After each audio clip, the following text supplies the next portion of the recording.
அப்படின்னா கல்பு நிறைய கண்ணியம் வரணும். கல்பு நிறைய கண்ணியம் வரணும். முதல்ல லிதுஅஸ்ஸிரூஹு வதுவக்கிரூஹு வதுஸப்பிஹூஹு.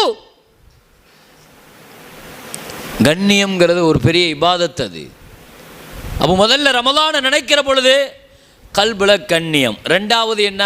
அமல் இஸ்திக்பால். ரமலானில் முதல்ல என்னங்க வரணும்? ரமலான் உடனே கல்புல என்ன வந்துடணும்? ஒரு பெரிய மரியாதை வந்துடணும். ஒரு பெரிய மரியாதை வந்துடணும். சரி, அதை மாற்றுங்க, அந்த நிலைக்கு மாற்றுங்க முதல்ல.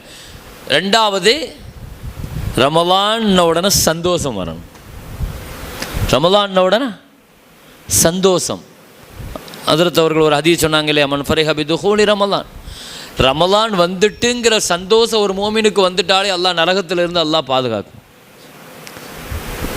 ஏன்? அல்லாஹ் ஒரு நியமத்தை தரும்போது ஞாபகம் வச்சுக்கோங்க, இது சின்ன சின்ன நியமத்தில்